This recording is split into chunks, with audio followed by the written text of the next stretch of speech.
Hello friends, welcome to this video. If you are new, hi, welcome, glad we could have this interaction. So this is a video actually I had been planning previously, but thought I would intertwine it with CHD Awareness Week. Now, welcome to CHD Awareness Week. It is from February 7th through the 14th, and I invite everybody to wear red during CHD Awareness Week to help raise awareness for CHD. I was born with a form called HRHS, which is hypoplastic right heart syndrome, but that's not the whole point of this video. So I wanted to talk about kind of my experience with going to therapy, because it has now been just over a year since I've been going to therapy, and I started at the age of 24. Now, why I want to mix this in with CHD is because actually within this time period of starting therapy, going to therapy, I was actually prompted by my cardiologist, my heart doctor, to go to therapy actually. Now, this wasn't him saying, you seem really depressed, you seem really whatever. This is just because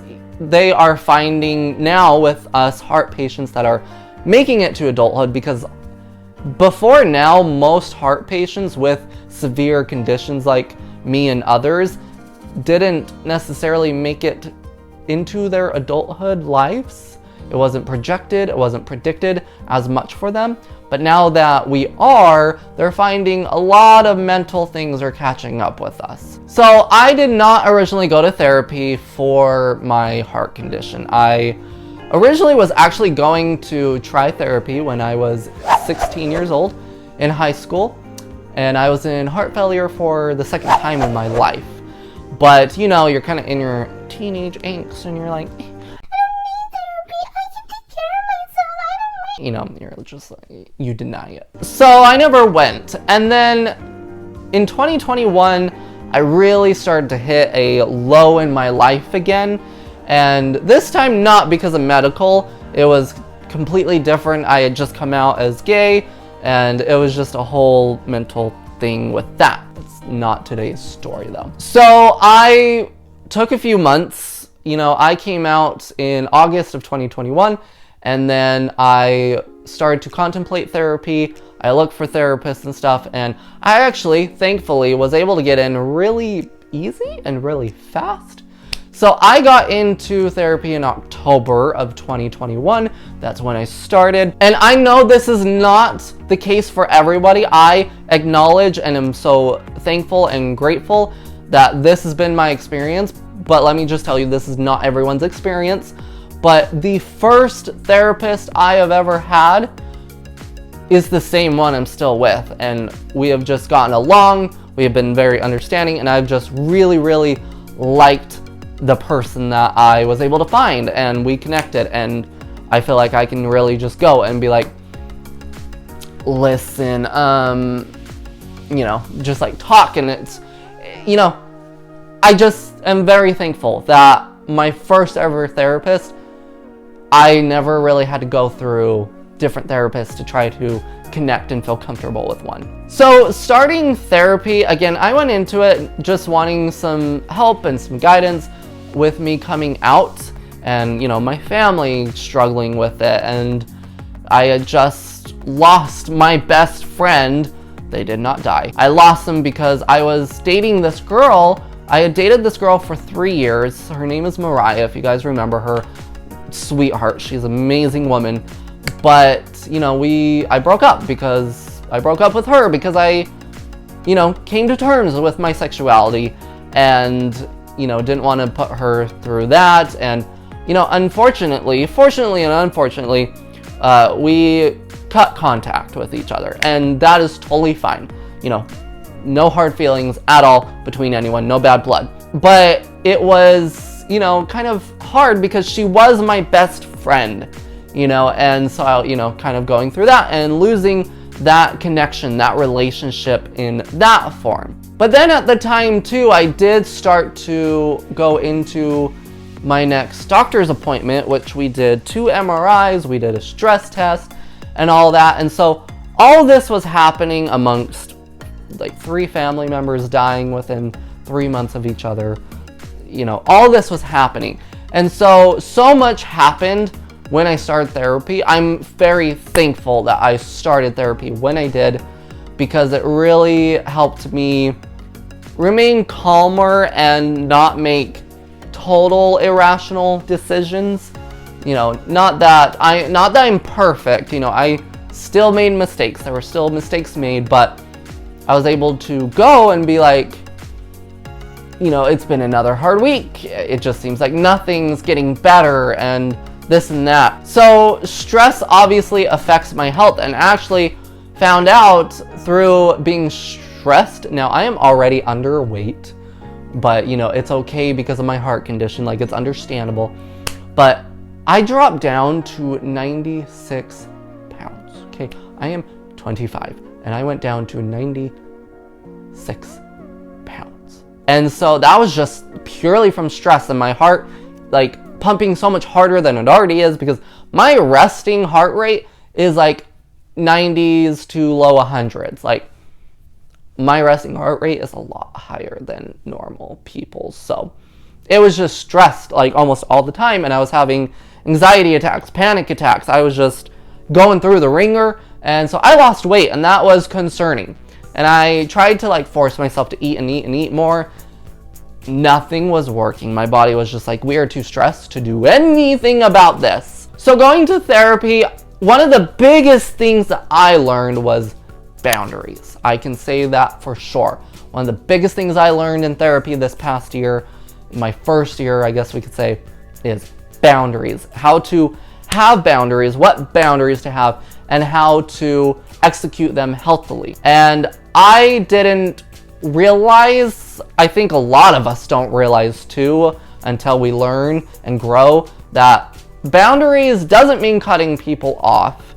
Sometimes it does, but not not immediately. It doesn't mean to just cut people off, and it's not a way to just isolate yourself. You're not just hiding yourself. It's just, hey, being open and, having this boundary with yourself of like, I really don't feel like doing that today, so let's try next time, but then also not feeling guilty for that, because I also have a lot of internal guilt. It's like, if I told my boss I didn't want to go to work or that I can't or whatever, then I will eat that guilt all day. It's like, even if I had plans, even if I had other obligations, if I told someone like, no, I can't go into work today, sorry, I just feel guilty no matter what. And so that's something else I kind of have been learning too, is don't feel guilty for taking care of yourself. Now, if you're just like coming up with excuses and not going to work at all, that's a different story. So number one for me is boundaries. I really had to learn my boundaries because I was taking care of so many people.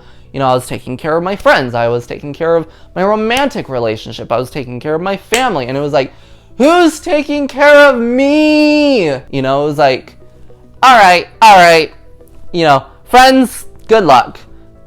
Romantic relationship, I don't need that right now. It's not the place for that right now. Family, listen, I can't change you, but at least let's have a healthy relationship. And then I just went me. It is me. So I took 6 months to take care of myself, to enjoy myself, to really think about what I want, what I need, and really see the big picture of, okay, I see what went wrong, I see what wasn't good, what was good, and kind of went, throw those out, keep these, let's build upon this, all of that. So one of my priorities within this past year, too, of going to therapy was rebuilding my relationship, especially with my mother. But, my family in a sense, but especially with my mother, because when I came out, it was just like all my family was just, and I was like, okay, I guess I have no family. So the biggest one for me was to rebuild that connection, that relationship with my mother. So I moved back home. I am back home, and we have been able to rebuild that relationship and that connection, and it's been so healing, so grounding, and I'm tearing up, I'm not gonna lie, because it almost, when I came out, it was almost like I lost my mother. It was like my mother doesn't love me now because of who I want to love and whatever. But that was not the case. She had learning to do, she had growing to do, as did I. And now we're in a place, you know, she's teasing me of like, hey, that boy is cute, you should go talk to him. Oh, did you get that boy's number? You know, like, and I'm like, we're great. So I actually had a appointment for my heart semi-recently, like a month-ish ago. And it, you know, it had been a year since the previous appointment.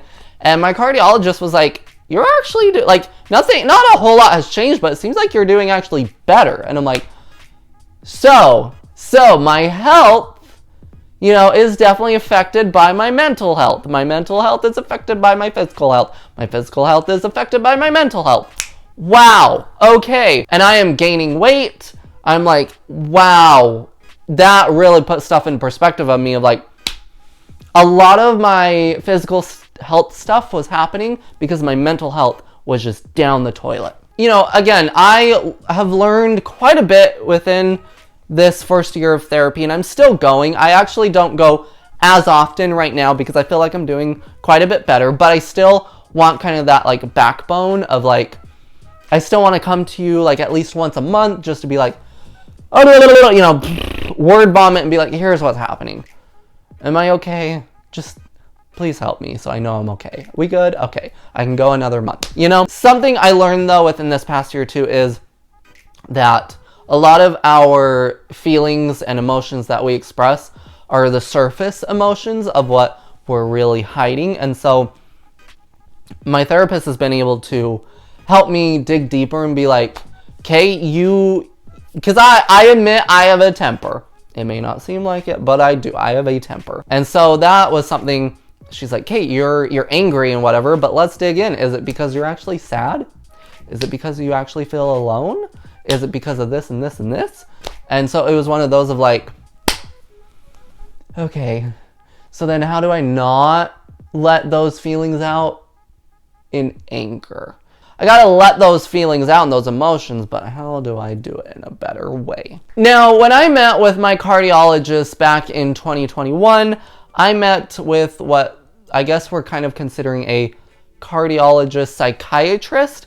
So this person actually is the one that makes sure mentally I'm doing okay with my heart condition. If I have any questions about my heart condition, any concerns, or just need to talk to her too, she is there. If I were to move or my therapist retired or moved on or she moved or my therapist moved or something, then this cardiologist psychiatrist will also help me find another therapist and help me to take care of my mental health. So I actually think it's really interesting and really great that we are now also having these dedicated psychiatrists for us heart patients, because she was explaining to me when I first met her that a lot of our medical stuff that we've had in our lives is going to start catching up with us, and we're not even going to realize it. You know, like something for me, I am petrified of needles, okay? Which is interesting because, you know, I will fully admit, I have a problem with self-harming. I'm going to fully admit that. It's not a constant thing. That's more something that comes up when I really am stressed and just in the dumps. It's not a daily or a monthly thing. It is like at my peaks of depression and anxiety and stuff, you know? So, you know, it's interesting because that's where I get confused of like, I'm petrified of needles. Dude, don't. Because I have had so much blood taken, so many IVs, so many shots. I have had needles jabbed here and there and everywhere. And yet, harming is where I go for stress relieving. And so, you know, she helped me to understand that it's normal. It is normal for me to have that fear of needles because of my past experiences.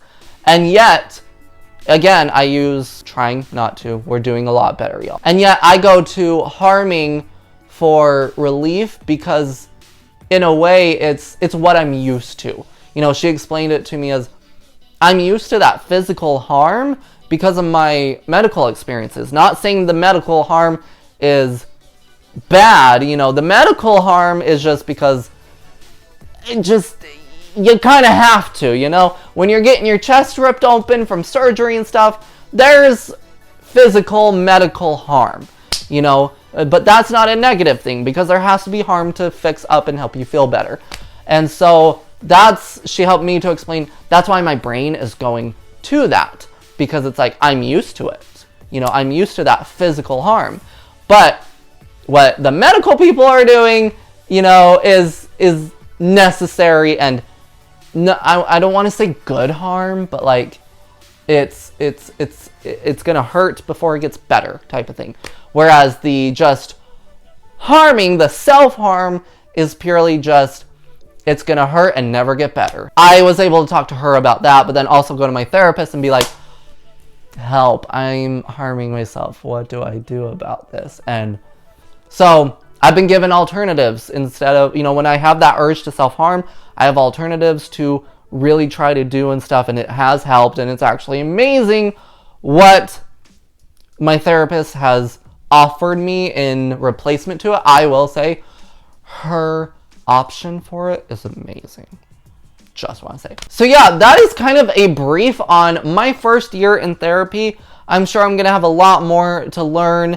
I'm going to, you know, obviously go through more stuff. I need a heart transplant eventually in my life, amongst other things. But I'm just very thankful that I have the opportunity to go to therapy. I know, you know, not everybody can. And I really, you know, now going to therapy, I'm like, I believe that phrase of everybody needs therapy. Like, even the therapists need therapists. You know, I'm like, everybody needs therapy if they can. Like, I really just think it's such a great thing, you know, and it's just so nice to go. For me personally, it's just nice to go and be like, here's what's happened this past month. Okay, great. I got it out. I told you, you know, I said it in the harsh or bad ways, and you helped me to go like, hey, you got it out of your system.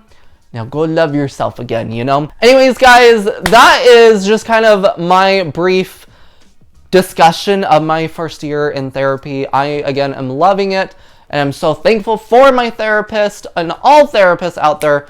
You guys are amazing. You guys rock. And it's just, I'm so glad for this option, and I really hope if anybody is struggling that you are able to get help in any way possible. If that is therapy or in a different outlet, I really hope that you guys can get the help that you need, and you guys are doing well. So guys, that is going to do it for this video. If you guys have any thoughts, any questions, whatever, let's talk. Let's talk in the comments. I love chatting with you guys in the comments. I read every comment. I may not reply to every comment, but I do read every comment. So let's just chat in the comments. I'd love to hear what you guys think of mental health, of therapy, of CHD, you know, like the mental side affecting the physical side affecting the mental side, you know, all this and that. So anyways, guys, I appreciate all of y'all watching. I hope you all are doing well. Remember, you guys are amazing, you guys are lovely, and you're looking real spiffy today, okay? Anyways, guys, I'll catch you in the next one. So until the next one, I'll catch you in the next one. Goodbye!